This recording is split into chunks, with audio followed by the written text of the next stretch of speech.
Bonsoir les justes du monde entier. Aujourd'hui, nous sommes pratiquement à notre 4e séance de notre thème qui est un cœur uni à Dieu et à l'Église. Donc nous sommes à notre 4e séance. Nous allons poursuivre. Mais tout d'abord, je tenais à me présenter comme on le fait toujours. Je suis le juste, le sans péché, Godji Cédric. Je suis sans péché, pas parce que dans ma chair, je n'ai plus de faiblesse ou je ne commets plus de péché physique, mais je suis sans péché parce que j'ai été justifié par le baptême de Jésus, par sa mort et par sa résurrection. Ce sont ces 3 éléments-là qui témoignent de ma justification. J'ai été justifié par pure grâce. Je n'ai rien eu à faire pour percevoir ou pour recevoir cette sainteté. J'ai seulement que cru en ce que Jésus a fait, comme c'est dit dans les Écritures. Devenir saint, c'est de croire. Dieu connaît tout homme. Pourquoi? Parce que c'est lui qui est à l'origine de tout homme. La seule chose que Dieu sait qui est bon en l'homme, c'est sa croyance. En dehors de notre croyance là, Dieu ne peut compter sur nous en rien et pour rien. La seule chose que nous, humains, nous pouvons faire pour parvenir au paradis, c'est de croire. En dehors de la croyance là, il n'y a plus rien. Et puis cette croyance là, elle est limitée à 3 éléments. 1 Jean 5, 4 jusqu'à 11. À 3 éléments. Le baptême de Jésus, sa mort, sa résurrection. C'est ce qui permet à un homme de ne plus avoir de péché dans son cœur. Pourquoi? Parce que lors du baptême de Jésus, il a pris la peine de porter les péchés de l'humanité. Au baptême, Jésus a résolu le problème de l'humanité. Raison pourquoi le lendemain de son baptême, Jean le voyant, il va nous donner cette information. Voici l'agneau de Dieu qui porte les péchés du monde. Le monde, là, c'est depuis le premier homme jusqu'au dernier homme qui va naître, qui n'est pas encore né. Ça veut dire que quand Jésus prenait ou quand il portait les péchés au baptême, pour nous qui n'étions pas encore nés, son baptême là, a pris nos péchés. Ça veut dire que mes enfants, parce que mon enfant arrive, l'enfant de mon enfant, ses péchés aussi ont été ôtés. Et ce, une bonne fois pour toutes. Quand il a fini de porter tous les péchés de l'humanité, il a allé les payer à la croix aussi une bonne fois pour toutes. Maintenant, pour confirmer que nous n'avons rien à devoir, donc au diable, à l'accusateur, il a été ressuscité le 3e jour. Pour dire que entre nous et le péché, c'est fini. Et quand il dit c'est fini, ça veut dire que c'est fini une bonne fois pour toutes. Raison pourquoi la Bible peut dire toute personne maintenant qui se verra en train de demander pardon à Dieu pour un péché quelconque, il fait de Jésus-Christ un menteur. Demander pardon pour un péché, c'est de faire de Jésus-Christ un menteur. Mais on ne peut, pour notre part, en vouloir quelqu'un qui demande pardon maintenant. On dit pourquoi? Parce que c'est dû à son ignorance de ce que Jésus a fait lorsqu'il s'est fait baptiser. Une fois quelqu'un a la connaissance de ce pourquoi Jésus se fait baptiser, automatiquement, il n'a plus de péché. Ce qui est triste, ce qui est grand, nous sommes allés dans les débuts en mission. Ça, c'est une petite parenthèse avant qu'on ne vienne à la prière. Nous sommes allés en mission à Asiek-Masi. Arrivé là-bas, on a été confronté à un groupe d'instituteurs. J'étais avec Anissé. Il y avait qui encore? Non, Landry n'a pas fait ce voyage avec nous. Voilà, je crois qu'on était deux, avec quelques frères, et puis on a échangé. Donc dans l'échange, il y a une question qui était soumise aux frères qui étaient là. On a demandé de savoir pourquoi Jésus-Christ s'est fait baptiser. L'instituteur nous a dit, c'est pour donner l'exemple. J'ai ri. En ce temps, notre ministre de l'Éducation était Kandia Kamara. Je lui ai dit que, grand frère, pardon, il ne faut pas nous insulter. Il dit pourquoi? Je dis non, ta réponse là, c'est une injure et puis très grave. Maintenant, je t'explique le pourquoi. Je dis, l'exemple là, pour toi l'enseignant, ça vient en quelle position?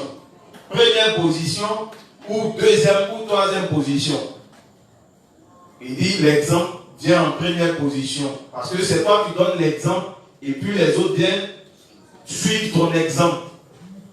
Maintenant, je lui demande, avant que Jésus-Christ ne vienne se faire baptiser, est-ce que Jean ne baptisait pas? Il dit si. Maintenant, je lui demande, si Jean-Baptiste baptisait le peuple avant la venue de Jésus, donc en quoi est-ce que tu me réponds que le baptême de Jésus, c'est un exemple? C'est là qu'il s'est rendu compte. Mais ce n'est pas de sa faute. Parce que c'est une mélodie, depuis on est petit, qui a été chantée dans nos oreilles. Et nous aussi, on a répété. Il y a deux définitions qu'ils donnent à ce baptême. Ils disent que c'est pour donner l'exemple. Il y a d'autres qui disent que c'est pour montrer son humilité. Pourtant, le texte de Matthieu 3 est formel. On dit qu'il se baptise pour accomplir la justice de Dieu. Accomplir la justice de Dieu, c'est simple. C'est de nous rendre justes. La justice de Dieu qu'il était en train d'accomplir au travers de son baptême, c'était de relater un fait. Le faire, pour le comprendre, on devait rentrer dans le tabernacle. Donc dans l'Ancien Testament, donc en Lévitique, là où le souverain sacrificateur, avant de venir à l'expiation, il devait imposer ses mains sur la tête de l'animal, qui devait être sans défaut, sans tâche. Mais l'imposition des mains que le souverain sacrificateur faisait avait un but, c'était de confesser, c'était de transmettre les péchés du peuple sur la tête de l'animal. C'est la même chose que Jésus et Jean-Baptiste ont fait au Jourdain. Je pense que avec le temps, on va prendre la peine d'expliquer. Donc, comme Élie est là, elle s'est reposée un peu, elle va faire la prière et puis on prendra la peine de poursuivre. Élie, tu peux? Donc, juste ensemble, on va se disposer, on va faire notre confession de foi, puis on va confier le moment au Seigneur. Prions. Père Céleste, te disons merci de ce que tu nous as rendu sans péché devant toi pour toujours. Car nous voyons toujours dans notre chair nos faiblesses, nos limites, nos erreurs, nos défauts. Mais nous ne pouvons plus nous accuser de notre conscience, car par amour pour nous, tu nous as envoyé le Seigneur Jésus-Christ, qui a pris tous nos péchés au baptême par Jean-Baptiste, qui est mort à la croix pour payer le prix, qui a vaincu la mort, qui est ressuscité, et qui est monté en nous laissant le Saint-Esprit. Nous croyons en ta Sainte Trinité et nous croyons en ta justice. Merci Père éternel de nous avoir rendus sans péché pour toujours. Au nom de Jésus-Christ. Amen. Père éternel, te disons merci pour ce moment précieux Merci de ce que tu as disposé ton serviteur ainsi que ton peuple. Merci Dieu des justes de ce que tu as parlé au travers de ton serviteur. Et merci d'avoir ouvert notre compréhension selon notre niveau de foi. Au nom de Jésus-Christ, nous avons prié. Amen. Amen. Pour hier, il y a des questions. Ah bon, donne le micro à Momo. Il va se mettre à l'aise. Bon, oui, papa Momo. Alors, félicitations à lui et puis merci encore au Dieu des justes et à sa fille qui est née aux environs de 11h, 10h, je crois bien. Alors, je crois que bientôt, il sera c'est ce qu'on dit, non, le gendre ou bien le beau-père de l'inspecteur chef. Parce qu'il dit qu'il y a 4 dés qu'il est en train de préparer déjà pour ta belle-fille. Ah, vas-y. Bon, déjà, je vais revenir sur un résumé par rapport au thème. Il n'y a pas de souci, mets-toi à l'aise. Le thème, c'est un cœur uni à Dieu et à l'Église. D'abord, on travaille sur un cœur uni à Dieu. Amen. Un cœur uni à Dieu, c'est un cœur qui est détaché déjà du péché. Parce que les textes nous montrent dans Ésaïe 59, 1 à 2, Jean 9, verset 31, que le péché nous sépare de Dieu. Donc, du coup, il faut qu'on se rapproche de Dieu. Mais comment? Lorsque on est dans le monde, on se rend compte que pour des personnes qui veulent se séparer du péché, ils disent qu'il faut croire uniquement au sang de Jésus. Cela est écrit dans Éphésiens 1, 7, si je ne me trompe pas. Mais il s'avérait que le sang seul ne peut pas les sauver définitivement du péché. Parce que lorsque on creuse bien les Écritures, lorsqu'on rentre dans 1 3, verset 21, là-bas aussi, on nous montre que l'eau aussi nous sauve. Donc si dans un autre texte, le sang nous sauve, dans un autre texte aussi, l'eau nous sauve, alors c'est de chercher à comprendre pourquoi dans un autre texte, on n'a pas mis tout en même temps. Maintenant, on avance. Lorsqu'on rentre dans le texte de Jean 3, verset 5, là-bas, c'est écrit on sera sauvé par l'eau et par l'esprit. Mais là-bas, le sang n'est pas mentionné. Donc, du coup, le seul texte qui mentionne ces 3 éléments directement, c'est le 1 Jean 5, verset 6. Dans d'autres textes bibliques, le 1 Jean 5, 6, là-bas, on nous parle de la Trinité du Christ. On nous dit qu'il y a 3 personnes qui ont témoigné dans les cieux, Dieu le Père, Dieu le Fils, Dieu le Saint-Esprit, et les 3 sont d'accord. De même, il y a 3 choses qui vont témoigner sur la terre. L'eau, le sang et l'esprit. Maintenant, on ne va pas rentrer déjà dans l'Ancien Testament pour savoir qu'est-ce qu'il y a l'eau, qu'est-ce qu'il y a le sang pour faire un résumé. Lorsque on relit les Écritures, on comprend que l'eau se réfère au baptême de Jésus pour qu'il a pris tous nos péchés passés, présents et futurs. Il y a aussi sa mort pour payer le prix de nos péchés. Il y a sa résurrection. Parce que s'il ne ressuscite pas, on a encore de nos péchés. S'il ne ressuscite pas aussi, ça veut dire que celui que nous suivons ne vaut rien. Il ne peut pas nous donner la résurrection à la fin de toutes choses.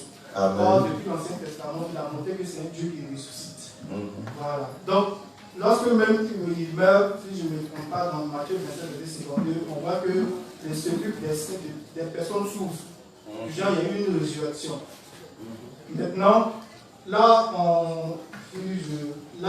lorsque quelqu'un croit en l'eau de son baptême, en sa mort, automatiquement, il reçoit le Saint-Esprit, comme c'est écrit dans Éphésiens 1, verset 13. Voilà, donc, ça c'est la condition pour être attaché à Dieu. Amen. Voilà, ça c'était mon résumé. Maintenant, voici la question. Hier, vous avez eu à parler du fait que nous devons ramener les personnes sur la parole. Effectivement, lorsque nous-mêmes on échange, moi j'ai déjà eu échanger avec une personne, la fille d'un pasteur. Voilà. Quand j'ai fini d'échanger avec elle, elle m'a simplement dit que dans ce que mon papa dit, c'est faux. En fait, moi j'ai mis les Écritures. Et puis elle a mis un mot, d'ailleurs même, Dieu aime le pécheur, il n'aime pas le péché. Quand je lui ai dit, montre-moi dans les Écritures, voici Internet, voici Google, voici tout, bien payé, passe pour toi, jusqu'à aujourd'hui, ça fait 2 ans. test n'est pas encore venu. Donc, ma question est de savoir comment les amener aux Écritures. Je ne sais pas comment les expliquer parce que j'ai beaucoup réfléchi. Je cherchais, mais bon. Ouais, mais tu vois, tu ne peux pas forcer quelqu'un à accepter ce qui est écrit. La seule manière de ramener quelqu'un aux Écritures, tu vois, voilà, il y a un fait. Je t'explique ça. Il y a un fait que j'explique. Il faut prendre Matthieu 1, verset 21.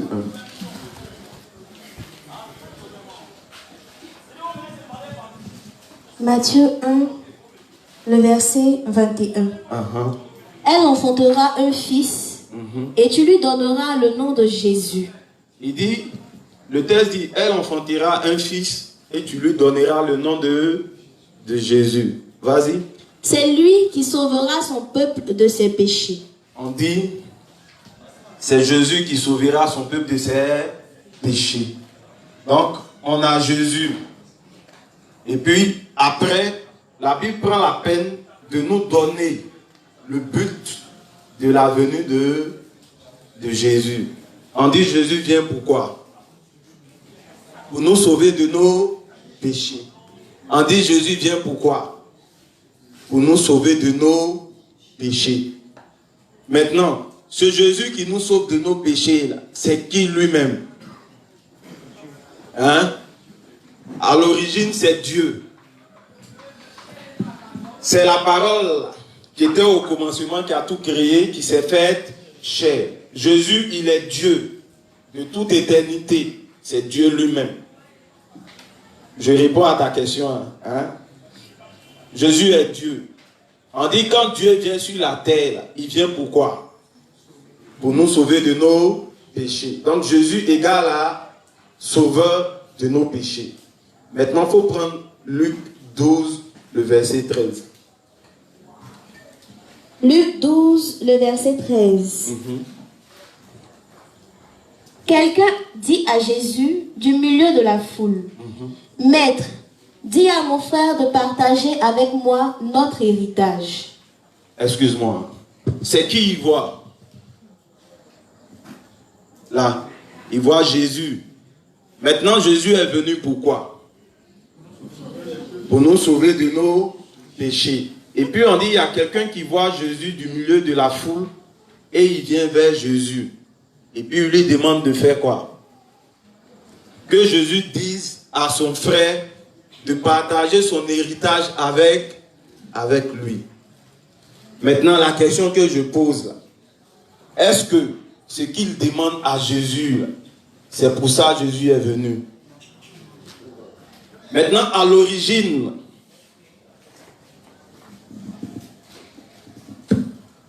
on dit que Jésus, ici on dit Jésus égale à quoi? Égale à sauveur. Mais Jésus, ce que je vais expliquer, égale à parole. C'est ça, non?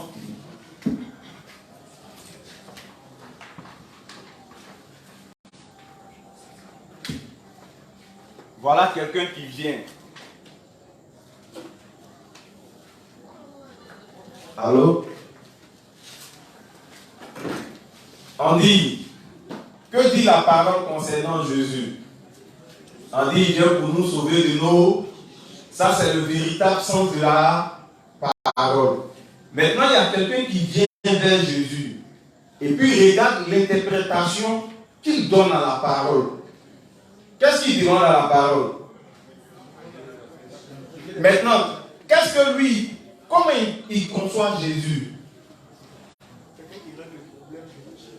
Il conçoit Jésus comme quelqu'un qui règle le problème de la chair. Tu vois que l'interprétation qu'il a des Écritures n'est pas conforme avec ce que la Bible même dit. La Bible dit, Jésus vient pour nous sauver de nos péchés. Maintenant, voici le problème. La question a été posée de demander, mais comment emmener quelqu'un à croire la parole? Maintenant, regardons Jésus lui-même, qui est la parole, travaillée. Donc ici, c'est toi et la fille. Voilà ce que la parole dit. La fille, elle donne une autre interprétation à la parole. Maintenant, comment Jésus l'emmène à croire la parole? On regarde l'échange. Poursuit. Jésus lui répondit, Ô homme, qui m'a établi pour être votre juge ou pour faire vos partages? Qu'est-ce que Jésus est en train de faire comprendre à la dame? Il est en train de l'emmener à comprendre le véritable sens ou le véritable but de sa venue sur la. Il est en train de lui dire, quand tu regardes dans les Écritures, qui t'a dit que quand Jésus vient ou quand Dieu vient, c'est pour dire au gars là que, il faut donner 2 maisons à ton frère. Toi, tu vas prendre les 10 maisons. De l'illustration qui est là, le monsieur qui est là, il ne représente pas seulement sa personne, hein. Le monsieur représente tous les hommes de la terre. Tous les hommes de la terre qui vont à l'église, donc qui vont vers Dieu, non pour le problème de péché, mais pour le problème d'enfant, pour le problème de travail, pour le problème de foyer. Parce que tous ces problèmes-là sont liés à une seule chose, à la chair. Mais pourtant, Jésus, il n'est pas venu pour un bien-être charnel. La mission encore grande. Donc, dans l'échange, Jésus ramène la personne à la bonne compréhension de qui est Jésus. Mais le problème, c'est que celui à qui il parle, il est trop dans ses pensées. C'est pourquoi elle va poursuivre. Puis il leur dit, gardez-vous avec soin de toute avarice. Donc maintenant, il va lui donner la véritable signification de sa venue ou de sa présence sur la terre. La seule chose qu'il fait, il ne force pas la personne. Il emmène seulement à regarder à la valeur des Écritures. Il emmène au test. Convaincre quelqu'un, c'est d'emmener la personne aux Écritures seulement. Toi, le travail que tu as à faire, il faut l'emmener aux Écritures. C'est ce que Jésus se voit en train de faire. Poursuivre. Gardez-vous avec soin de toute avarice, car la vie d'un homme ne dépend pas de ses biens, serait-il dans l'abondance. Donc Jésus est en train de corriger cette pensée, disant que on vient à Dieu pour le bien-être de la chair. Jésus nous fait comprendre que la vie d'un homme ne dépend pas de ses biens, de ta bonne santé, de tes maisons. Ça va au-delà. Parce que le combat que Jésus est en train de faire, ce n'est pas avec la personne de la fille ou du monsieur, hein. C'est avec qui? Le combat que Jésus est en train de faire, ce n'est pas avec la personne du monsieur, c'est avec le diable lui-même. Parce qu'aujourd'hui, je suis dans une rage énorme. La rage, c'est que quoi? Quand tu sors, tu vois que le diable est fort. Parce que le diable a soumis tous les hommes de la terre à rechercher seulement qu'une seule chose, l'argent. Où nous sommes arrivés, il y a des gens qui pensent que ce qui détermine la vie d'un homme, c'est l'argent. Sans l'argent, l'homme n'est rien. Ça veut dire que ce qui est réel en l'homme, qui est son âme, le diable a travaillé à étouffer ça. Maintenant, qu'est-ce qu'il a fait? Comment il a fait ça? Comment il a fait? Comment il étouffe les hommes? Parce que l'homme en lui-même, ça c'est l'enveloppe. Ce qui est vrai en l'homme, c'est son âme.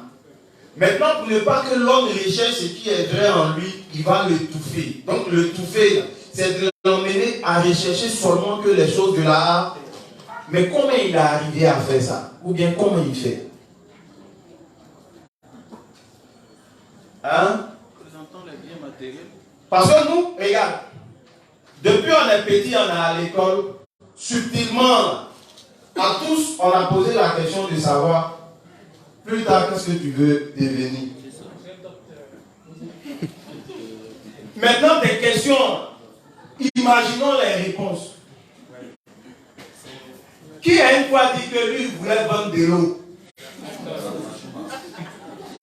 À cette époque-là, les propos que nous on emmenait, c'est les docteurs que chacun voyait, docteurs, pilotes, hôtesse de l'air, donc toutes les filles là. Non, je veux être hôtesse, je veux être docteur.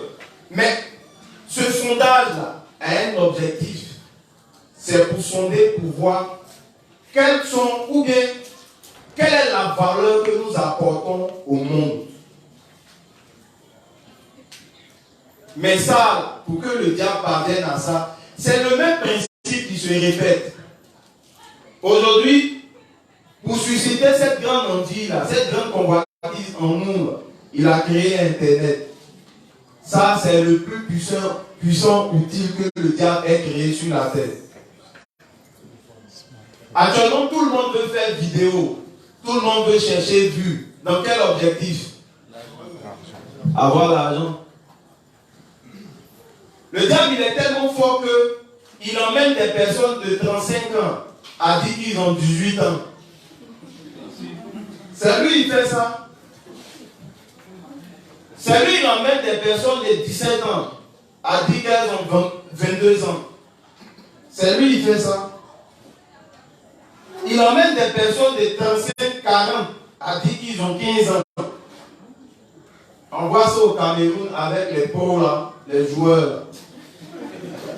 Qui se rasent juste qu'ils veulent enlever leurs joues. Le gars à 35 ans, il se rase. Tellement il veut dire les jeux, il enlève, il se blesse, il met ce paradis. Parce que quand tu as barbe, même quand tu te rases, il y a des traits, on sent que le gars se rase, mon gars. Quand il finit, quand il porte sa culotte, quand il ramolé tibia, ça, c'est pas tibia de 18 ans.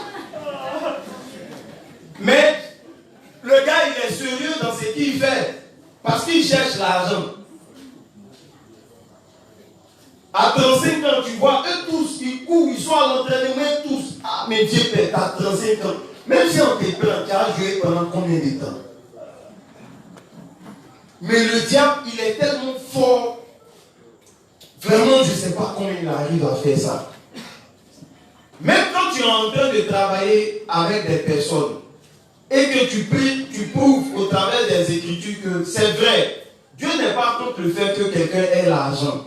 Mais est-ce que toi-même, tu te soucies de ton âme?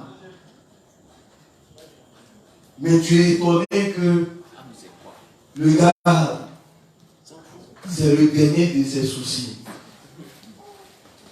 La seule chose qu'il veut, la seule chose qu'il désire, c'est avoir l'argent.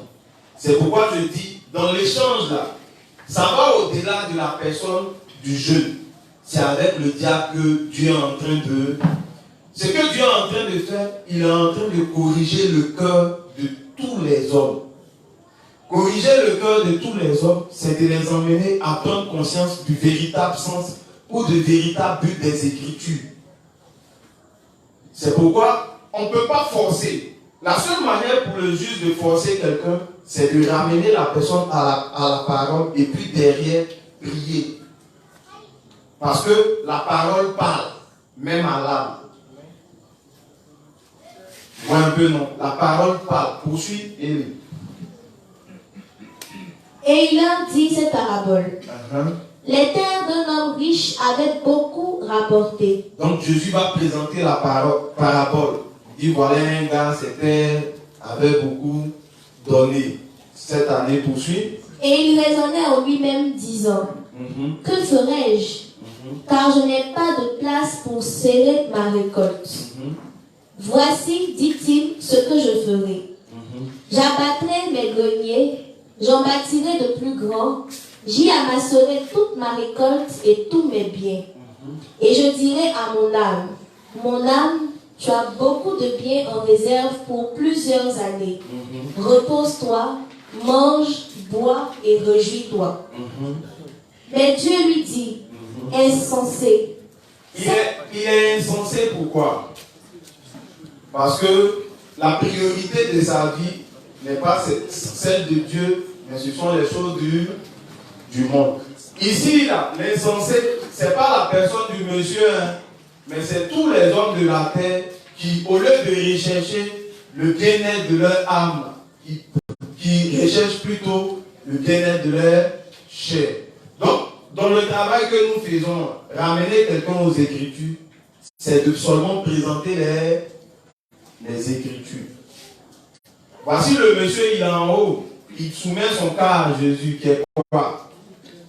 Le cas qu'il soumet à Jésus, c'est de partager l'héritage. Maintenant, Jésus va lui donner le véritable sens. Tu te préoccupes de tes biens charnels parce que, à la vérité, tu ne sais pas le but même de ton existence. Derrière le but de ton existence, tu ne sais pas pourquoi moi, Dieu, je suis venu sur la terre.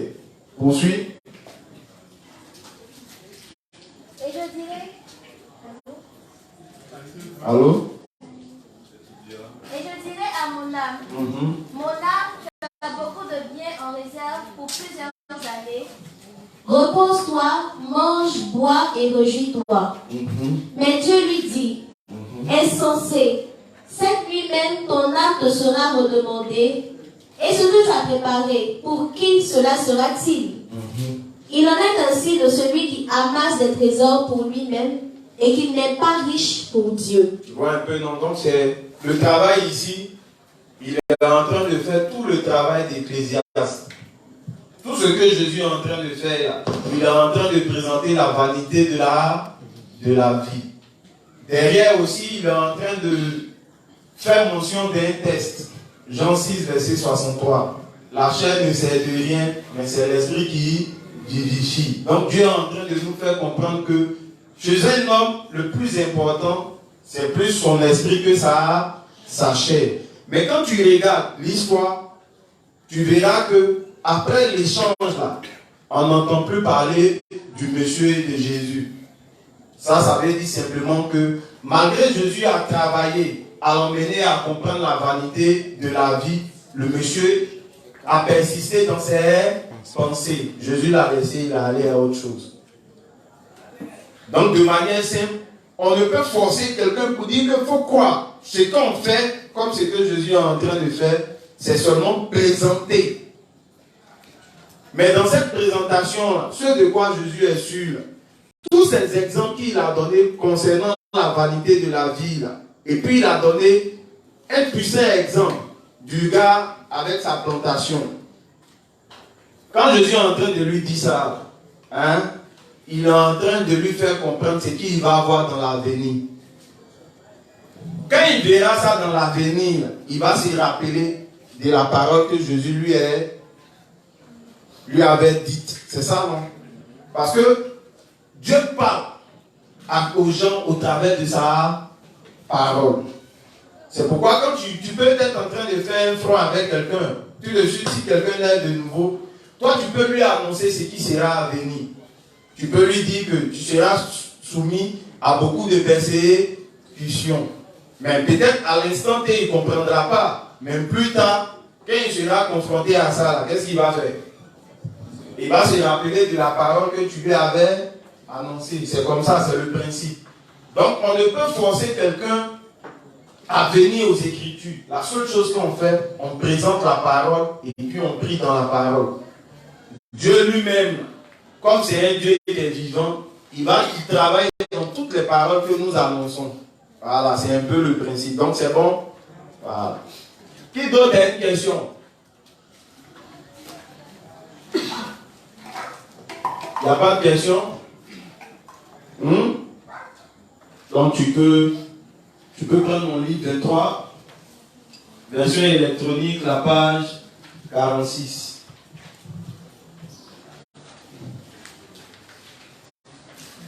Mes amis croyants. Livre 23, page 145, paragraphe 4. Page 146, paragraphe 1, version électronique. Ça ne fait pas partie de ça. Ah, on n'avait pas trouvé ça. Mes amis croyants, vous pouvez être capable de réciter la parole de Dieu, verset par verset. Ah, j'ai récité la parole pour leur donner là. Mais cela ne signifie pas que votre foi est solide. Ce que vous devez savoir est le véritable sens caché de la parole de Dieu. En d'autres mots, vous devez comprendre ce que la parole de Dieu signifie. Amen. Tu peux répondre. Mes amis croyants, vous pouvez être capable de réciter la parole de Dieu verset par verset. Mais cela ne signifie pas que votre foi est solide. Donc, concernant notre principe là, ça dit quoi? Concernant notre principe d'unir notre cœur à Jésus, là, si on doit expliquer ça avec ce texte là, ça dit quoi? Hein?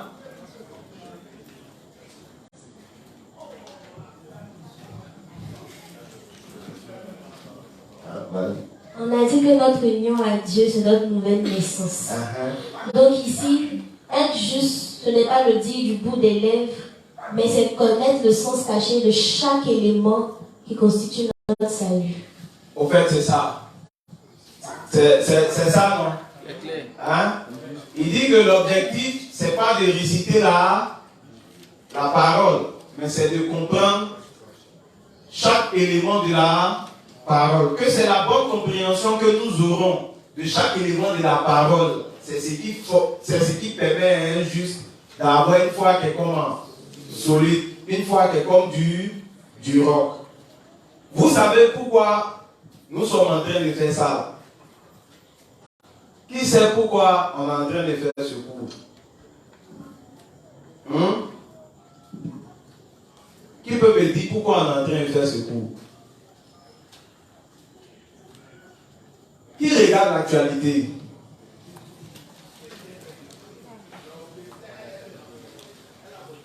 Aïe! Qui regarde l'actualité? Non, mais on levait au moins essaie. Au fait, on n'oublie pas, pour chaque saison, Dieu nous donne un enseignement en fonction. Pour ceux qui ont les yeux, quand je parle des yeux, je parle du troisième œil. Pour ceux qui ont le troisième œil, ils comprennent que les gens sont en train de se préparer pour faire la guerre. Les gens sont en train de se préparer pour faire la guerre. Maintenant, cette guerre, elle va provoquer une grande famine. Avec les yeux, nous sommes à la fin de l'ère du cheval noir.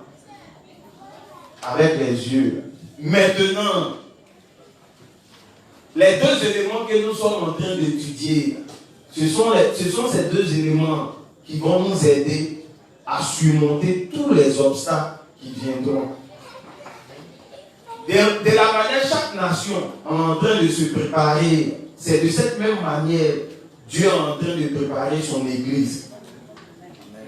C'est les soldats qui sont en aucun, il est en train de nous préparer. Mais il dit, le début de notre préparation, c'est d'abord notre foi en l'évangile d'eau et d'esprit. Parce que ce qui arrive là, cela est tellement intense que ceux qui n'auront pas la foi solide, là, ils vont sortir de l'église. Ceux qui ne sauront pas ce que c'est que l'église elle-même, ils vont encore sortir de l'église. Donc le travail que nous sommes en train de faire, c'est de parfaire la foi de chacun. Mais pour que cette foi, elle soit parfaite dans le cœur de chacun, Dieu ne veut pas qu'elle soit du bout des lèvres, mais qu'elle soit connue détail par détail. C'est pourquoi il y a un détail qu'on va partager ensemble. Il faut prendre Exode 4.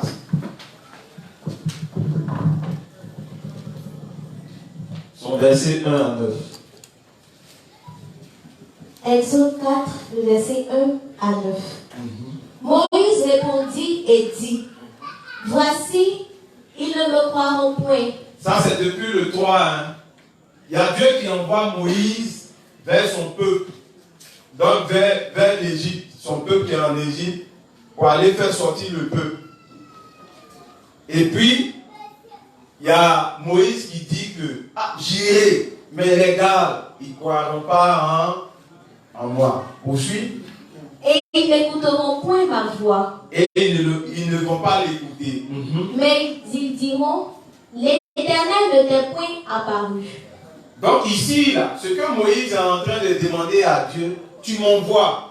Mais quand les gens vont me demander, qu'est-ce que prouve que c'est toi? Qu'est-ce que je dis? Qu'est-ce que je fais? Rencontrer Dieu, là, ça veut dire quoi? Hein? La rencontre de Moïse avec Dieu, là, ça sous-entend que quoi? Aïe. Quand Moïse rencontre Dieu, ça veut dire quoi? Ça veut dire qu'il est né de nouveau. Qu'est-ce qui sépare un homme de Dieu? C'est le péché. Donc si quelqu'un est uni à Dieu, jusqu'à ce que Dieu cause avec lui, c'est parce que Moïse avait une bonne foi concernant ce Dieu-là. C'est pourquoi quand vous regardez, ça rencontre avec lui dans le buisson. Quand il veut regarder, qu'est-ce que Dieu lui dit? Qu'est-ce que Dieu lui dit? Je suis le Dieu d'Abraham, d'Isaac et de... Dès qu'il entend ça, qu'est-ce qu'il fait? Il cache sa face. Pourquoi? Parce qu'il a connaissance de ce Dieu-là. Il sait qu'on ne peut voir la face de Dieu et vivre. Moïse avait la foi correcte. Moïse connaissait qui était le vrai Dieu. Mais ça ne vient pas de là. Ça vient de depuis ses parents. Je ne sais pas si on se comprend. Hein? Donc Moïse dit à Dieu, tu veux m'envoyer vers ton peuple. Mais maintenant, si le peuple me demande, mais en quoi est-ce que, ou bien quelle est la preuve que tu as rencontré Dieu, qu'est-ce que je vais leur dire? Poursuis. L'Éternel lui dit, Qu'y a-t-il dans ta main? Et il répondit, une verge. L'Éternel dit, jette-la par terre. Il la jeta par terre et elle devint un serpent. Moïse fuyait devant lui. L'Éternel dit à Moïse, étends ta main et saisis-le par la queue. Il étendit la main et le saisit, et le serpent redevint une verge dans sa main. C'est là, dit l'Éternel, ce que tu feras, afin qu'ils croient que l'Éternel, le Dieu de leur père, t'est apparu, le Dieu d'Abraham, le Dieu d'Isaac et le Dieu de Jacob. Moïse demande quoi? Une assurance pour aller vers le peuple. L'assurance qui témoigne que Moïse a véritablement vu Dieu. Maintenant, Dieu dit, faut prendre, il y a quoi dans ta main? Il dit une verge, il dit jette. Quand Moïse jette, ça devient quoi? Serpent. Il dit, va en paix. S'ils voient ce signe, ils sauront que c'est moi Dieu qui t'ai envoyé. Poursuis. L'Éternel lui dit encore, mets ta main dans ton sein. Il mit sa main dans son sein, puis il la retira, et voici sa main était couverte de lèpre, blanche comme la neige. L'Éternel dit, remets ta main dans ton sein. Il remit sa main dans son sein, puis il la retira de son sein, et voici, elle était redevenue comme sa chair. Donc il finit avec le premier. Il entame le second. Concernant la lèpre, il dit prends, il met, il est lépreux, tout est blanc, il remet, la lèpre disparaît. Il dit voilà le deuxième signe, va vers eux. S'il ne te croit pas, dit l'Éternel, et n'écoute pas la voix du premier signe, ils croiront à la voix du dernier signe. Du dernier signe. S'il ne croit pas même à ces deux signes, et n'écoute pas ta voix, tu prendras de l'eau du fleuve, tu la répandras sur la terre, et l'eau que tu auras prise du fleuve deviendra du sang sur la terre. Moïse demande quoi? Une assurance, une preuve de sa rencontre avec Dieu. Et puis nous voyons que Dieu est en train de lui donner la preuve. Maintenant dans la preuve, il donne le premier. Il dit prends le bâton, jette, ça devient serpent. Il finit. Il dit bon, s'il ne croit pas en ça, là, prends la lèpre, fais. Il est guéri. Il dit bon, laisse. S'il ne croit pas en ces deux, prends-le du fleuve là, et puis jette. l'eau là partait. On dit quand il a jeté, c'est devenu quoi? Du sang. Maintenant il dit, ça, ces trois éléments, va. C'est ce qui témoigne que quoi? Que tu m'as vraiment rencontré. Le témoignage de la nouvelle naissance de Moïse, Dieu est en train de lui donner les éléments. Maintenant, je demande, ce témoignage, en quoi est-ce que c'est un rapport avec nous? Avec nous ici présents, dans notre salut. Parce que la finalité de tout ce qu'il a expliqué là, à la fin il donne tout, hein, l'eau qui se transforme en... Quand Jésus vient, on voit son premier miracle, c'était de faire quoi? De transformer l'eau en vin, donc en sang. Maintenant on demande, les éléments cités là, ça a quoi à voir nous maintenant avec notre salut? Le bâton qui est jeté, qui est devenu serpent, quel est le rapport avec nous? La mort de Jésus. La mort de Jésus. Jésus étant un serpent. Lui-même étant un serpent, il s'est transformé. Un serpent mis au bois. Il a été mis au bois. Maintenant, il nous fait comprendre ça comment? Ce qu'il dit, c'est correct. Hein? Ce qu'il dit, Dieu est en train de présenter le premier élément qui va témoigner de notre union, qui est quoi? Qui est sa mort. Je ne sais pas si on comprend. Hein? L'histoire, là, pour comprendre ça, il y a le texte de Nombre 21, le verset 4.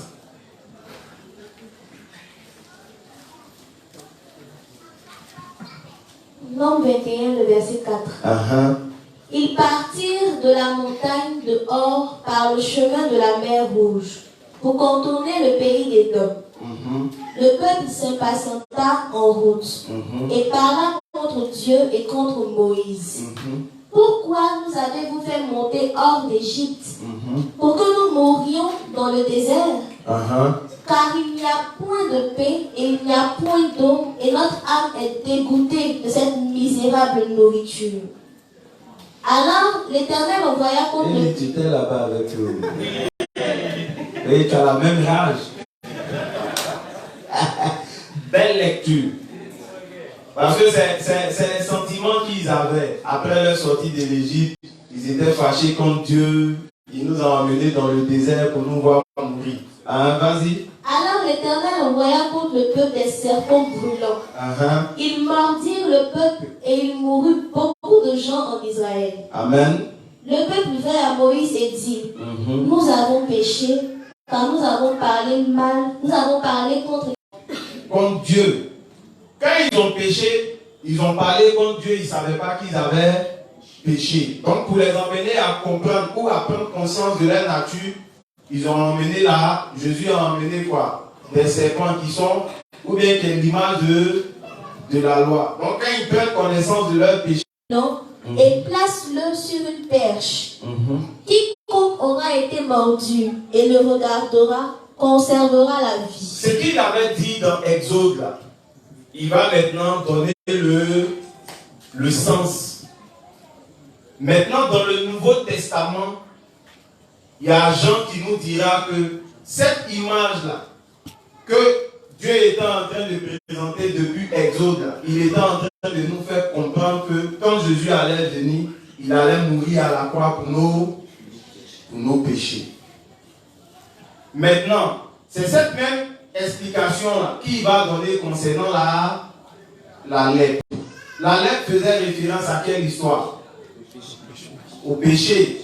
Mais dans les Écritures, là, tel il a fait avec le peuple, avec les serpents, là, il a fait avec qui? Avec Naaman. C'est pourquoi pour purifier Naaman de sa lèpre, Naaman est parti où? Dans l'eau du Jourdain. Et puis à cette eau-là, il a plongé combien de fois? 7 fois. Pourquoi 7 fois?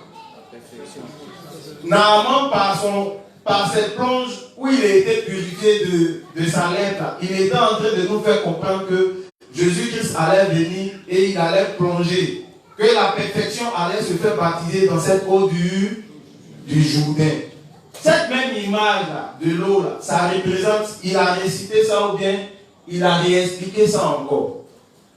Avec une autre histoire. Livre 3. Le Jourdain, là, le baptême, là, il a fait la même représentation dans le livre 3. Josué, les sacrificateurs, l'arche. Donc il faut prendre Josué 3, verset 13. Je ne sais pas si on se comprend. Hein? C'est quand on essaie d'expliquer. On dit, quand Jésus vient, il nous sauve avec 3 choses. Il nous sauve avec l'eau, le sang et l'esprit. Maintenant, ces 3 éléments avec lesquels il nous sauve, chaque élément a une connotation spirituelle. Cette connotation spirituelle, c'est ce qui solidifie notre foi. C'est la compréhension que nous aurons qui nous permettra d'avoir une foi qui est solide. La compréhension qui dit, quand Jésus est venu, pour que nous on n'ait plus de péché, il s'est fait baptiser dans l'eau.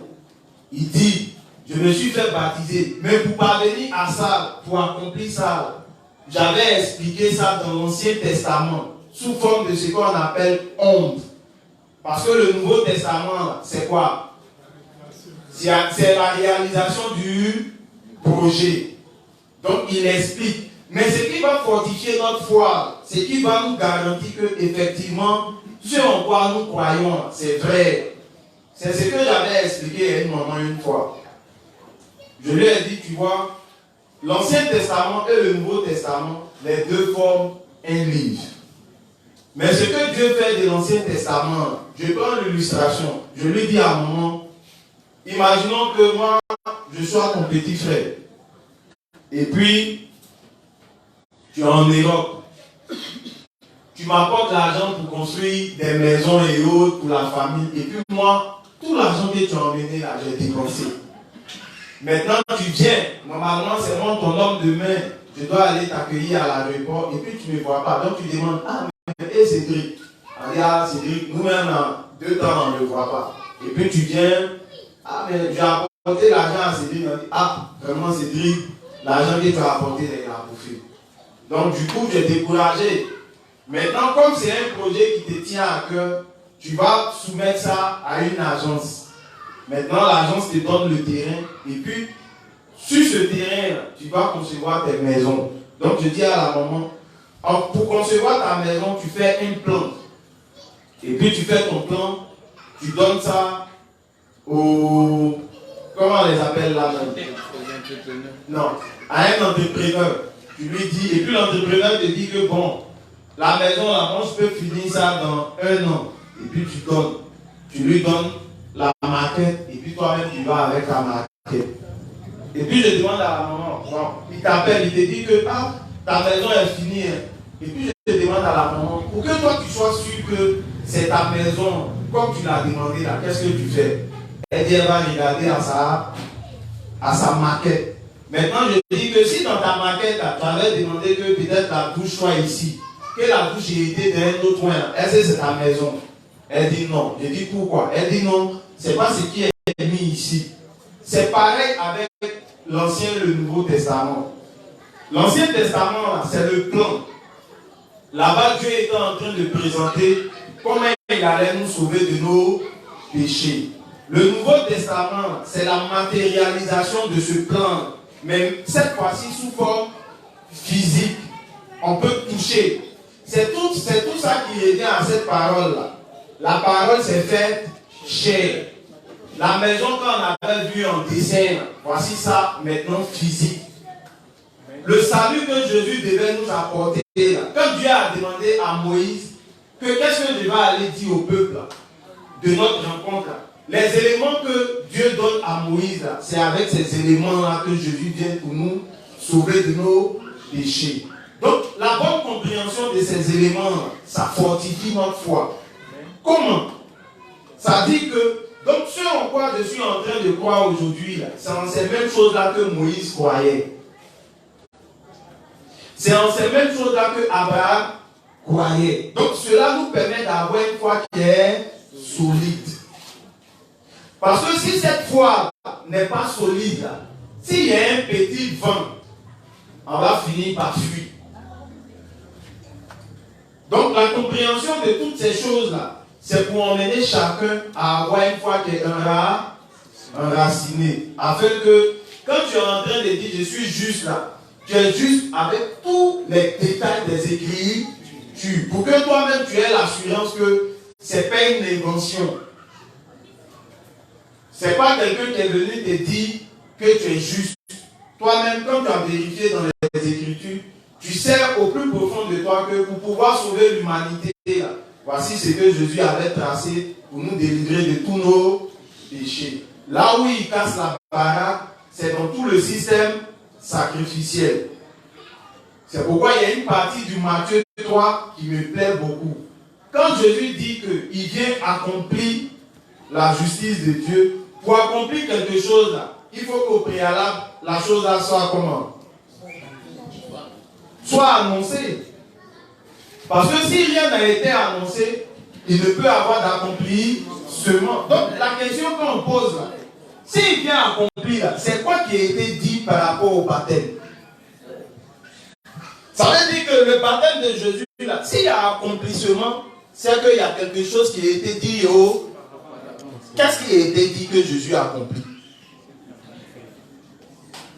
Parce que c'est là le vrai point. S'il y a accomplissement, c'est parce qu'il y a eu... Je vais prendre un texte qui explique ça un peu. Et puis on voit ensemble. Ésaïe.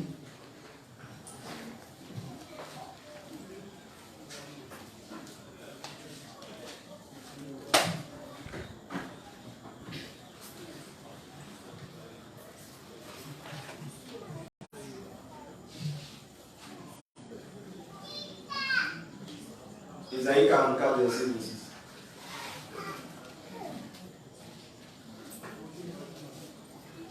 Ésaïe 44, verset 26. Je confirme la parole de mon serviteur et j'accomplis ce que prédisent mes envoyés. Il dit je confirme, c'est ça non? Je confirme la parole de mes serviteurs et j'accomplis ce que prédisent mes envoyés. Mes envoyés. S'il y a accomplissement, c'est parce qu'il y a eu prédiction.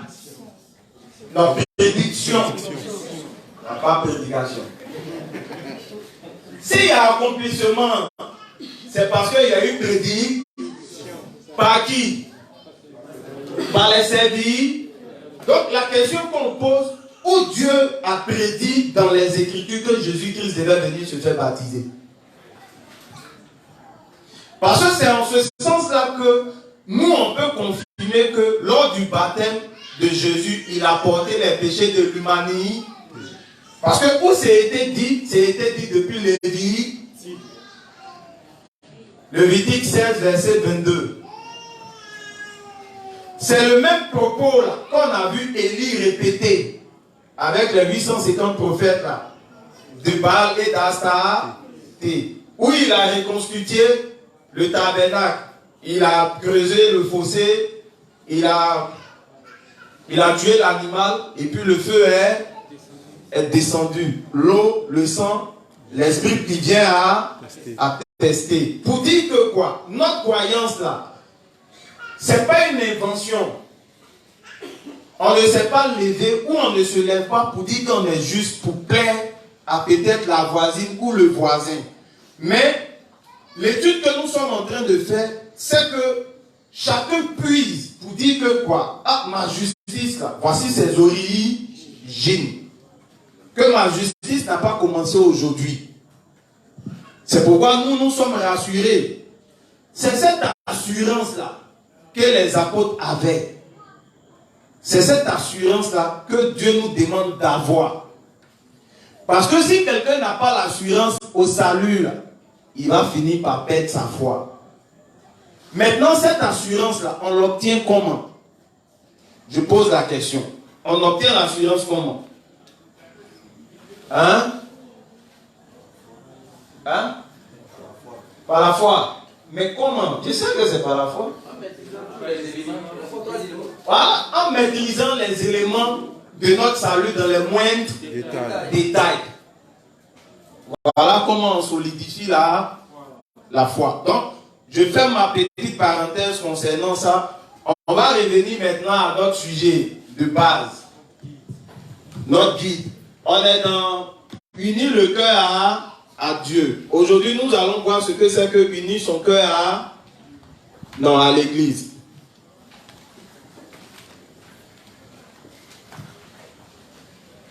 On s'était arrêté où? Livre 3. Donc tu prends le livre 5, la page 110. Non, tu prends d'abord le livre 3, 180 lignes. Livre 3, page 180, paragraphe 4, ligne 7 à ligne 10. L'Esprit Saint a amené le juste, qui a reçu la rémission des péchés, à s'unir avec l'Église. Donc on dit, excuse-moi,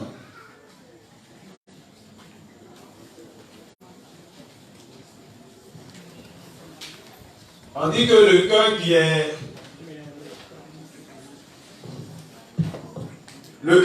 uni à Dieu, c'est le cœur qui est comment? Qui est marié à Dieu. Qui est marié à Dieu. Mais ce cœur est de quelle nature?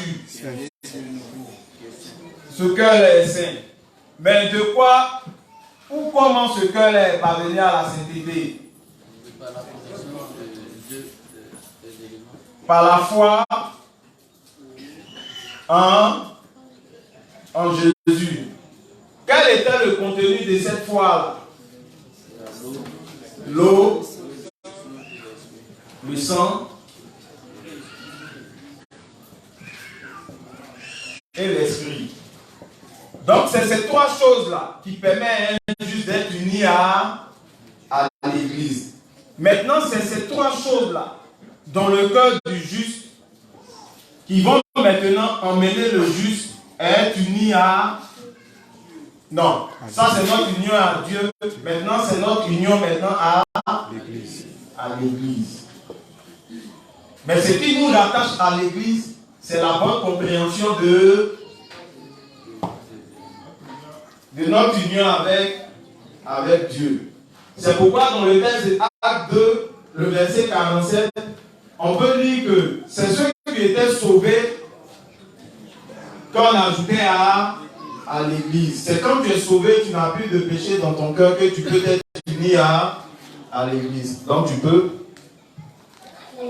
L'Esprit Saint a amené le juste, qui a reçu la rémission des péchés, à s'unir avec l'Église et à être béni pour vivre une vie juste dans ce monde. Ou bien, c'est ça, c'est fini? Tu relis? L'Esprit Saint a amené le juste, qui a reçu la rémission des péchés, à s'unir avec l'Église et à être béni pour vivre une vie juste dans ce monde. Donc, pour vivre une vie juste dans ce monde-là et à être béni, ça dépend de quoi?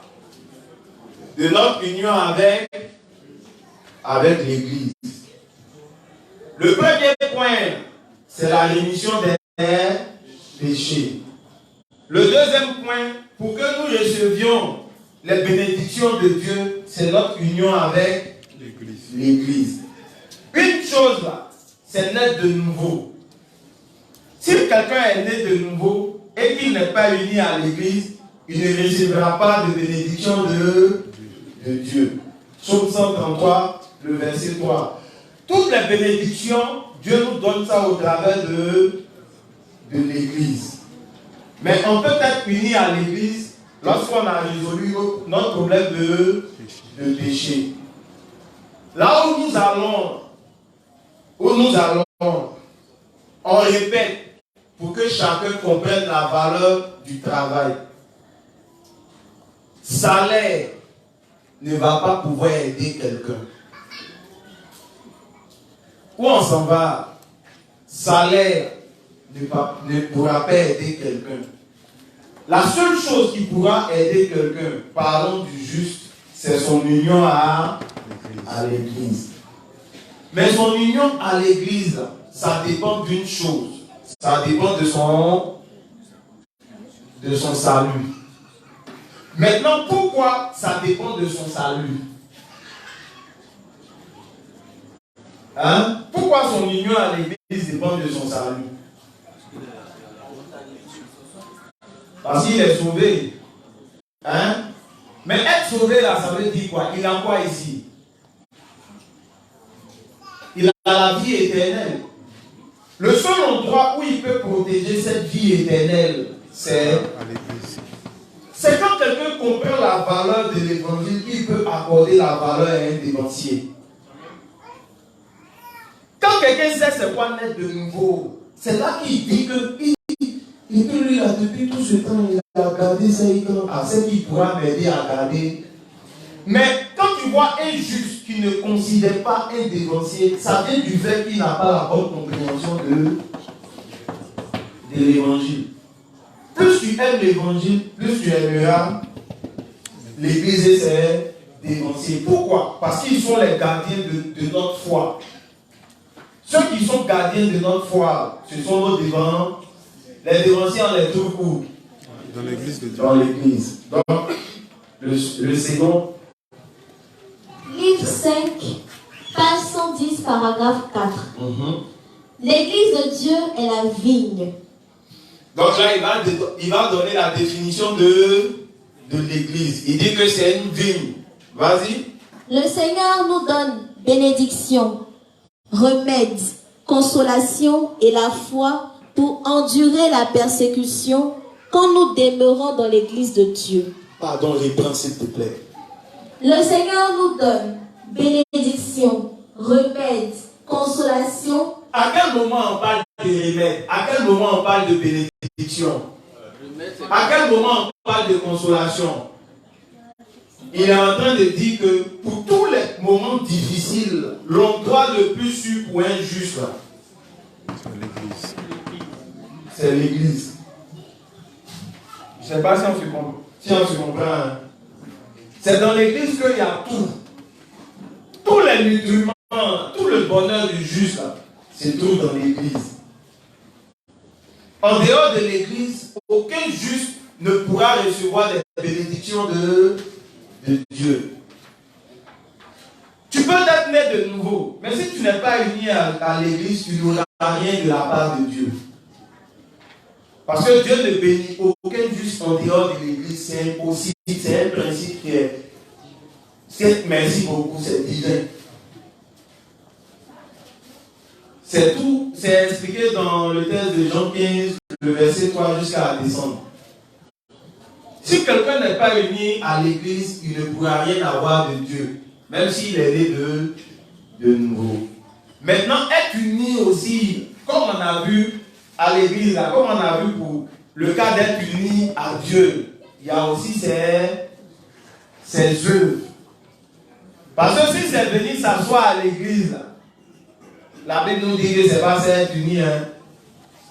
On dit être uni, c'est venir s'asseoir à l'église et puis accepter toutes les paroles que nous recevons dans l'église et les mettre en pratique. C'est ça être uni. Sinon, si c'est parce que tu quittes à la maison, tu viens, tout ce que l'église dit, toi tu fais le contraire, mon gars, il ne faut pas dire que tu es uni. Tu es uni à rien. Tu es uni physiquement. Mais au-dedans, il n'y a pas d'union. Poursuis ça. Mais, que nous arrivera-t-il si nous ne demeurons pas dans la vie? Nous mourrons rapidement. C'est un coup sûr. C'est pourquoi quand un juste n'est pas dans l'église, pour nous qui comprenons la valeur de l'église, on court pour aller le chercher. Parce que si un juste s'est amusé à faire 3, 4 jours, 4 dimanches, 5 dimanches, ils sont venus à l'église, il peut finir par perdre sa foi. Et puis ça, le diable est trop fort, disons. Ensuite, les cœurs des justes ne peuvent supporter les attaques de Satan et deviendront éventuellement malades s'ils ne s'unissent pas de bon cœur avec l'Église, même s'ils peuvent avoir beaucoup de talent et de capacité. Même si tu as beaucoup de talent et des capacités, tu sais faire ça, si tu n'es pas uni à l'église, tu meurs. C'est pourquoi, aux environs de 18h, 17h, il y a l'inspecteur qui a appelé un frère, l'inspecteur et le grand, on était ensemble, qui a reçu une nouvelle, il dit que ça fait un bon temps le frère ne vient pas. Il a dit au frère comme ça, même le révérend dit, si lui-même il n'est pas uni à l'église, qu'est-ce qui va arriver? Lui-même le révérend va mourir. Mais si le révérend lui-même dit, s'il n'est pas uni à l'église de Dieu, il meurt. Bon, nous autres là. Tomber rapidement. Ici là, le deal, c'est pour nous faire comprendre la valeur de l'église. Maman, sans l'église là, on meurt. Quand on est unis à l'église, l'église nous demande de nous asseoir, d'écouter et de mettre en pratique. Est-ce que tu comprends?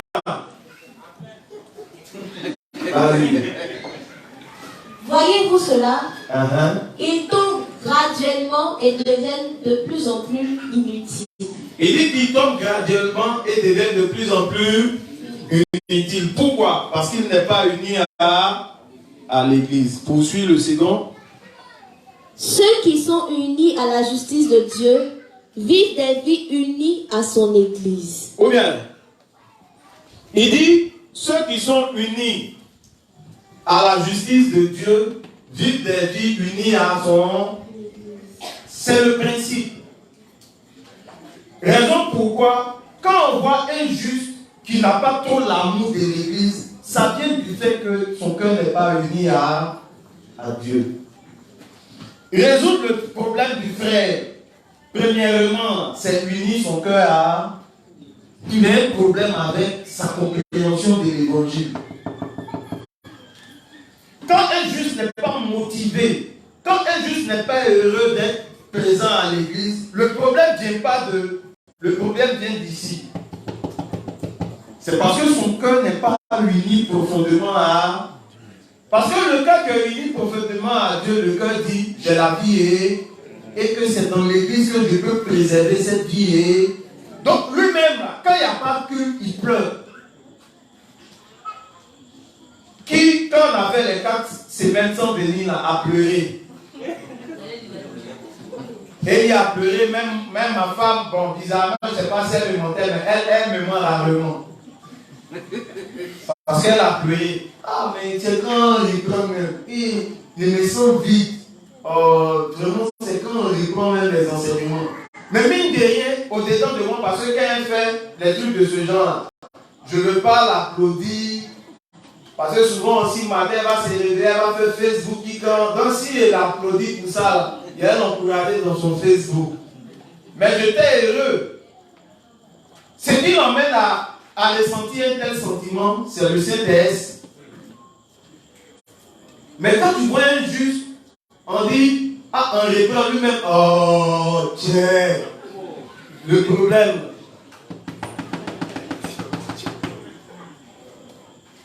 Parce que quand la foi est bien assise, la foi c'est que le seul endroit où le juste peut être heureux, c'est à l'église. Quand un juste est bien né de nouveau, quand il est assis dans un maquis, il saigne du cœur. Parce que tous ceux qui regardent, ils voient l'enfer sur la tête de chacun. Donc, il a la rage, comment on fait pour les délivrer? Mais quelqu'un qui est dans le maquis, puis dans ses il va voir ses éléments. Pas qu'on ne doit pas danser, hein. Ça dépend, il y a des gens qui ont les jambes. Mais, au fait, plus qu'avec les pécheurs, quand tu as bien compris l'évangile, plus tu as pitié d'eux.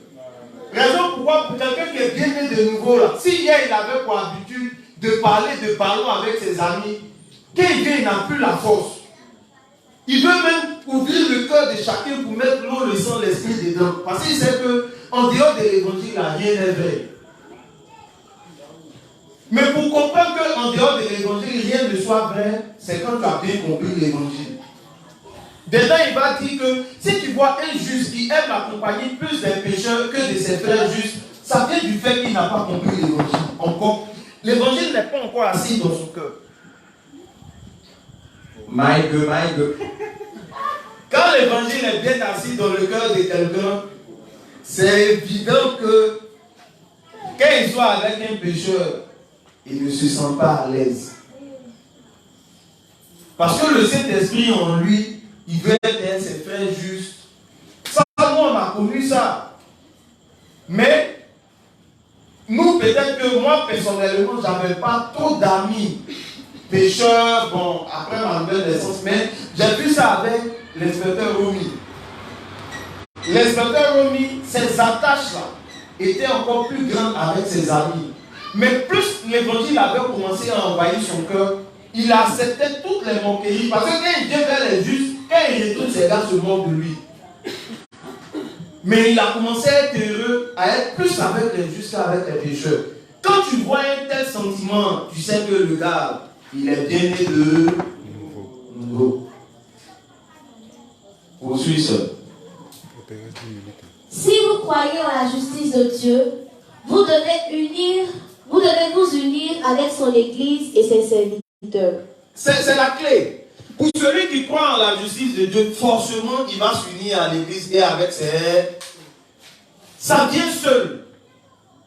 Ça vient... Si quelqu'un, il a du mal à aimer les serviteurs, il a du mal à aimer l'Église, le problème là, c'est pourquoi quand Jésus vient pour voir Pierre, pour dire à Pierre de perdre le troupeau là, c'est quoi il lui demande? M'aimes-tu plus que ceux-ci? Parce que c'est l'amour de Dieu, de l'évangile là, qui nous emmène à faire l'œuvre de Dieu. Qu'est-ce qui emmène une femme à faire des sacrifices pour son enfant? C'est l'amour. Sans l'amour, il n'y a pas de sacrifice.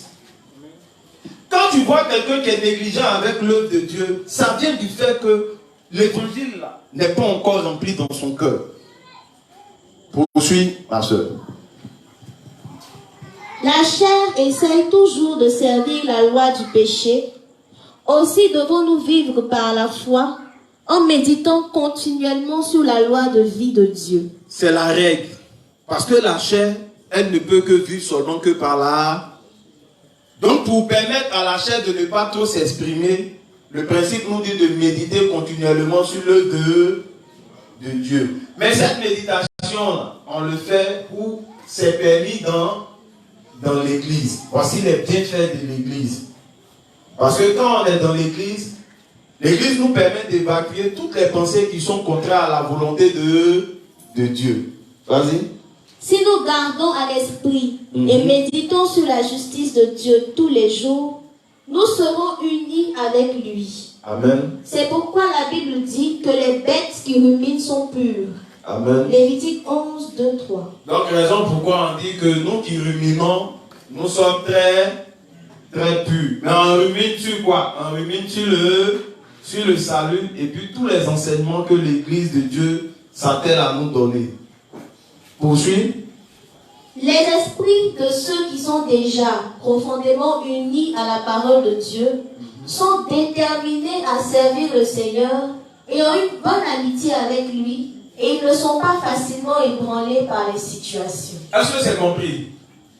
Il dit ici que quand quelqu'un a une foi qui est bien enracinée, quelles que soient les circonstances, c'est pourquoi ça, on peut le voir ça avec Paul.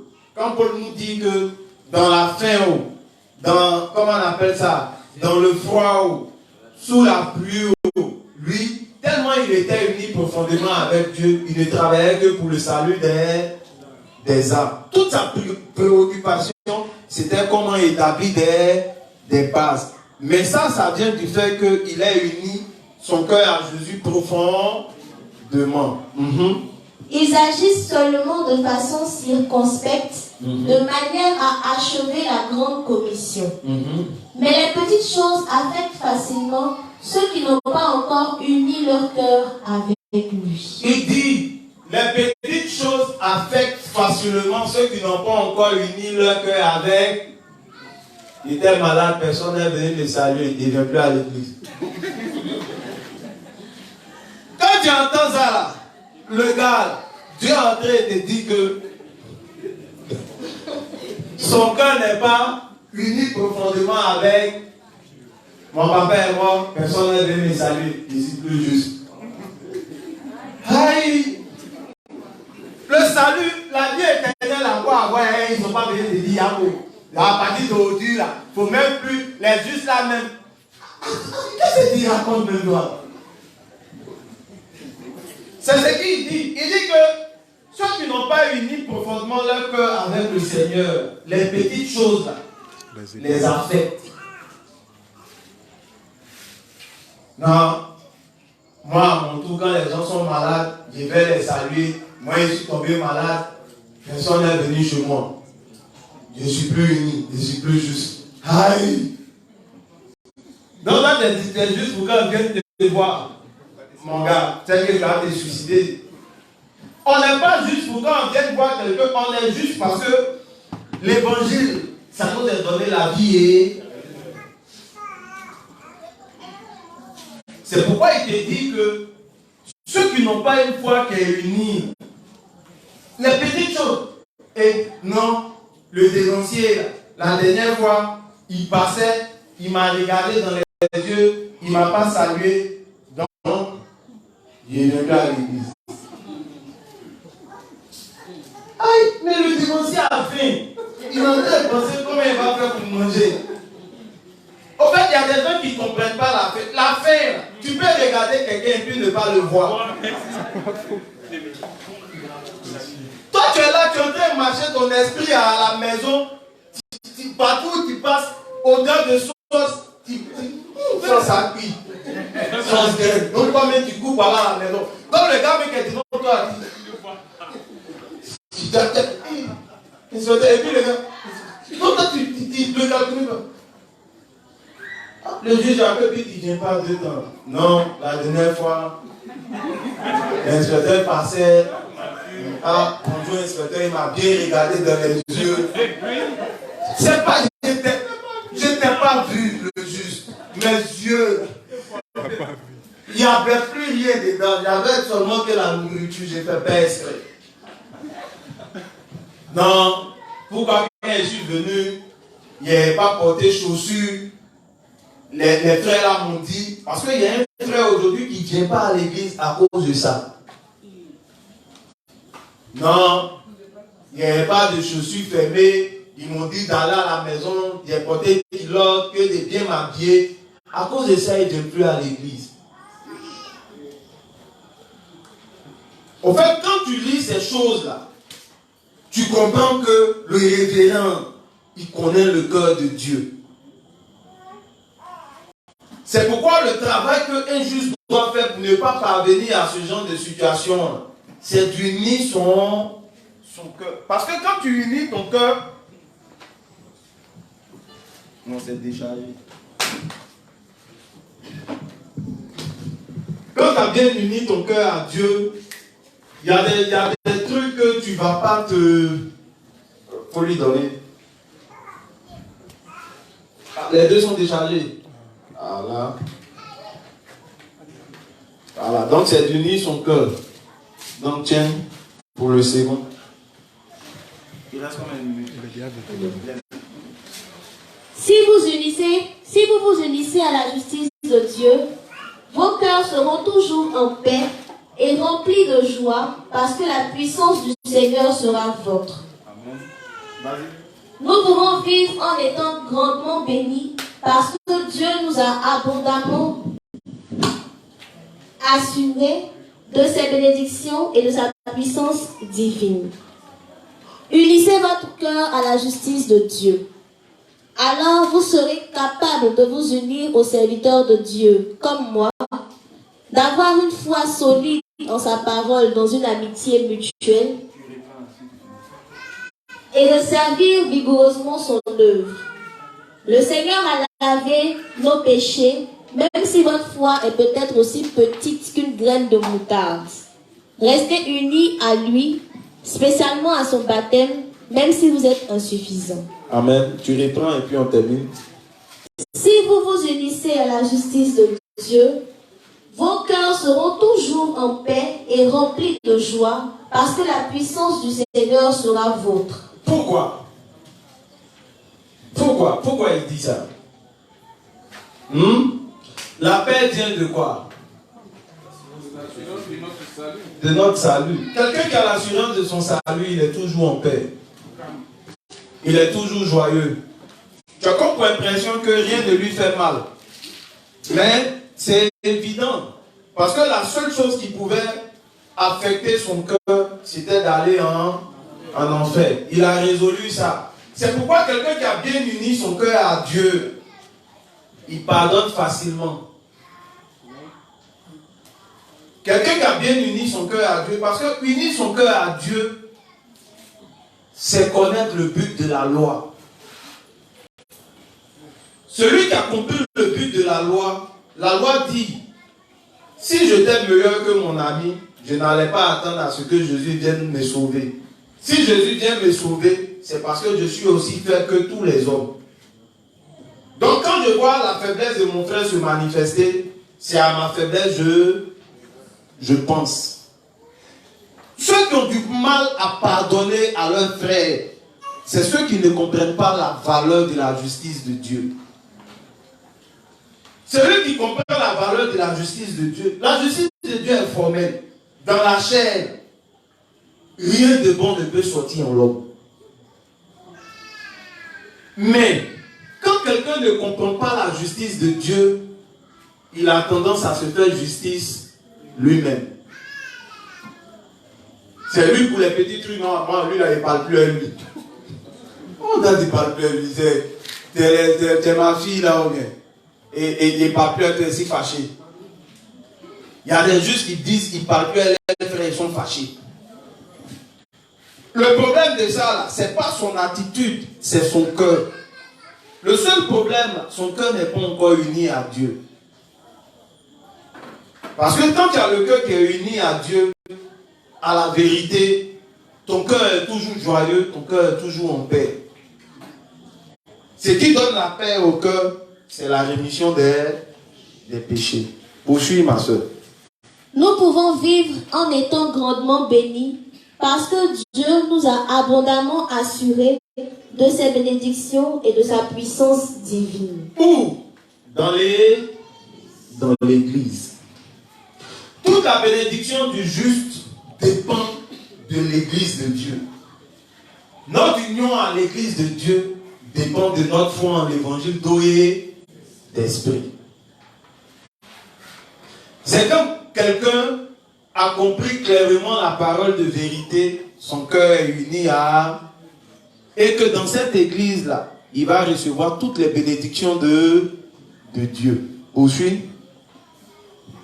Unissez votre cœur à la justice de Dieu. C'est le secret, il n'y a pas deux.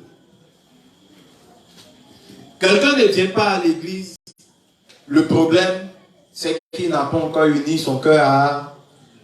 Quand tu vois quelqu'un traîne les pas, tu forces la personne, le problème de la personne, ce n'est pas l'église même, c'est son cœur. Parce qu'elle n'a pas encore compris c'est quoi l'évangile. Quelqu'un qui comprend l'évangile, il prie que dimanche arrive. Quelqu'un qui comprend l'évangile, il prie que mercredi arrive. Quelqu'un qui comprend l'évangile, il comprend la valeur de tout ce qui est lié à l'évangile. Quelqu'un qui comprend l'évangile, si on dit que il y a ballon et puis il y a prière, il va laisser ballon pour venir prier. Mais quand tu vois quelqu'un, on dit qu'il y a prière, il ne fait rien et puis il a du mal à venir à la prière, c'est parce qu'il n'a pas la compréhension de la justice de Dieu. C'est mercredi. Souvent, nous, on est étonnés. Moi, ça m'étonne toujours. Parce qu'on dit, être uni à l'église de Dieu, quand vous regardez le tabernacle, quand on dit être uni à la justice de Dieu, c'est le parvis. Les éléments du parvis, c'est ce qui détermine notre union avec Dieu, donc notre sainteté. Maintenant, quand on dit le juste est uni à l'église, le contenu des éléments qui renferment le lieu saint, qui est l'autel des parfums, donc la prière, le pain, la table des pains des propositions, donc qui est la lecture ou la méditation de la parole sans cesse, le chandelier qui est l'union des justes avec tous les autres frères. Si quelqu'un n'est pas uni à chaque élément de ça, c'est parce qu'il ne comprend pas encore la justice de les justes que nous sommes, il y a beaucoup qui ne comprennent pas la puissance qu'il y a dans la prière. Livre 10, il y a beaucoup qui ne comprennent pas encore la puissance qu'il y a quand les justes se mettent ensemble pour prier. C'est pourquoi le principe a dit, là où deux sont réunis, l'Esprit de Dieu est là. Quand les justes sont unis dans un coin, vous n'avez pas idée. Tu as un problème, tu ne crois pas. Mercredi, il faut venir, il ne faut pas avoir honte. Il faut dire, ah Seigneur, voici mon sujet, aide-moi. Tu vas voir ce que Dieu va faire. Mais si mercredi, tu as la possibilité d'être là, tu ne viens pas, tu vas jouer ballon. Et puis tu dis que toi, tu peux prier toi seul dans ta chambre. Je t'informe, Dieu ne fera rien avec toi. Poursuis. Unissez votre cœur à la justice de Dieu. Alors, vous serez capable de vous unir aux serviteurs de Dieu, comme moi, d'avoir une foi solide en sa parole dans une amitié mutuelle et de servir vigoureusement son œuvre. Amen. Donc, le service de l'œuvre, l'amour de nos dévanciers, tout dépend de notre union avec la justice de Dieu. C'est l'essence de tout. Toute la vie de foi dépend de notre amour avec Jésus. Donc l'évangile d'eau et d'esprit. Bon, là, je stoppe, il est déjà 21h10. Si quelqu'un a une incompréhension, je sais, vous voulez partir à la maison, mais si quelqu'un n'a pas compris quelque chose, qui veut soumettre un problème vite fait, c'est bon? C'est bon? Il n'y a pas de point d'interrogation? Ah, il y a un point d'interrogation.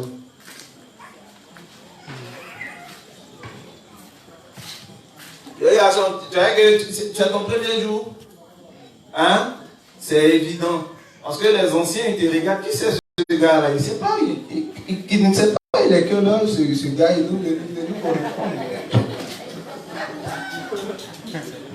personne ne lève la main, on veut partir à la maison vite fait. Toi, tu veux maintenir. Tu les connais, ceux-là? Et ils peuvent te taper 30 minutes pour une petite question. Tu les connais? Vas-y. Je lance ma question. C'est que vous avez dit unir son cœur à Dieu, c'est avoir une bonne compréhension de l'évangile. C'est-à-dire croire en l'eau, le sang et l'esprit profondément. Après encore, vous avez dit unir son cœur à Dieu, c'est connaître le but de la loi. Ce sont ces deux choses que je n'ai pas compris. Non. Tu vois, unir son cœur à Dieu, là. Parce que l'eau, le sang, l'esprit, là, ça nous permet de quoi? Quand tu crois en l'eau, le sang et l'esprit, ça te fait quoi? Tu gagnes quoi? L'assurance de ton salut. Mais l'assurance de ton salut, là, ton salut vient de quoi? Tu as été sauvé de quoi? Le salut, c'est être sauvé, non? Mais on a été sauvé de quoi? Par le baptême. Non, on a été sauvé de quoi? De nos péchés. De nos péchés, non.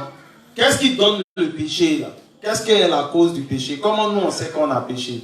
Par la loi. C'est la loi. Mais pourtant, c'est la loi qui nous dit que de notre jeunesse, donc depuis notre enfance, jusqu'à ce qu'on va mourir, là, on va toujours faire quoi?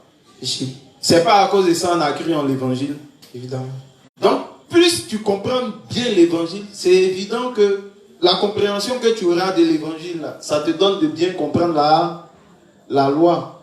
Parce que tu sais que tu es venu dans l'évangile parce que tu es comment? Pécheur. Parce que tu es pécheur, parce que tu es faible. Et que de par toi-même, tu ne peux résoudre ton problème de péché. Raison pourquoi nous tous les justes que tu vois là, quand on dit qui sont les plus grands peureux de l'enfer, c'est tous ceux que tu vois ici. C'est pourquoi à la justice de Dieu là, nous tous on est comme Akbani. Ceux-mêmes qui s'accrochent le plus là, c'est les dévanciers. C'est eux-mêmes qui ont plus peur. Et eux, ils ont les positions. Et ils sont accrochés parce qu'ils comprennent que une fois que tu laisses ça là, tu vas en enfer. Est-ce que tu comprends un peu? C'est pourquoi j'ai dit, celui qui a la bonne compréhension de la justice de Dieu, il sait ce que c'est que la loi. Parce qu'on est sauvé, pas parce qu'on peut respecter la loi. C'est pas ça. Voilà. Mais ceux qui n'ont pas la compréhension de l'évangile, hein, ceux qui ne savent pas comment Jésus-Christ nous a sauvés, là, eux, ils pensent que c'est en respectant la loi là, qu'on peut être sauvé. Donc, eux, ils n'ont pas une bonne compréhension de la loi. Mais toi, le juste, tu as une bonne compréhension de la loi parce que tu sais que la loi ne sauve pas. La loi fait quoi? Elle nous fait prendre conscience de nos péchés. La loi nous fait prendre conscience de nos péchés. Mais ça, tu as su ça à quel moment? Parce qu'ils sont nouveaux. C'est ce que j'étais en train d'expliquer de manière simple. C'est quand on est de nouveau, on peut bien comprendre maintenant. La loi n'a pas été donnée pour qu'on soit sauvé par elle. Mais la loi a été plutôt donnée pour que tout ce qui est comme péché dans nos cœurs soit révélé. C'est ce que j'ai dit de manière simple. C'est bon maintenant ou bien tu comprends toujours pas? Merci. Il n'y a pas de souci. Je n'ai pas duré. Donc c'est fini. Derrière nous, faut pas te cacher, c'est toi que je parle, mon gars. Voilà, ouais, il y a là juste qu'il y a une préoccupation. Faut te mettre à l'aise. C'est quoi? Tu vois que ce que tu es en train de faire, tu seras en train de faire là, hein, c'est le sondage pour voir qui a uni son cœur à Dieu. Qui aime être à l'église, quelle que soit l'heure. Vas-y. Il y a beaucoup qui quittent loin, il y a beaucoup qui sont chez les parents. Donc vas-y, mets-toi à l'aise et puis on fait ça vite fait. Ma préoccupation, c'est quand vous avez expliqué quand Dieu nous donnait les éléments à Moïse. Vous avez dit que le serpent a représenté Jésus. Par rapport à vous, je veux comprendre pourquoi le serpent est Jésus. Ouais, le serpent. Parce que le problème, tu vois, le serpent, c'est Jésus parce que c'est Jésus qui devait recevoir le jugement de nos péchés à la croix. Le serpent, c'est Jésus parce que quand on parle de serpent, on parle de connaissance. Le père de la connaissance, c'est Dieu. C'est pourquoi, quand tu vois Moïse, il va chez les magiciens, donc chez Pharaon, quand il lance son serpent, les magiciens aussi lancent leur serpent. Mais qu'est-ce qui se passe? Tu vois que le serpent avale. Ça veut dire que par la connaissance des justes, là, on peut avaler toutes les autres doctrines. On peut avaler. C'est l'image de... Le bâton, c'est un peu l'image de la pure parole. C'est pourquoi c'est nous les justes, là. On peut prendre le bâton, on peut prendre la Bible. Et puis, quand on prend la Bible et puis on lance la Bible, et puis la Bible devient serpent, ça veut dire que c'est nous, on a la capacité de donner le véritable sens des écrits. C'est nous, on peut faire vivre la Bible.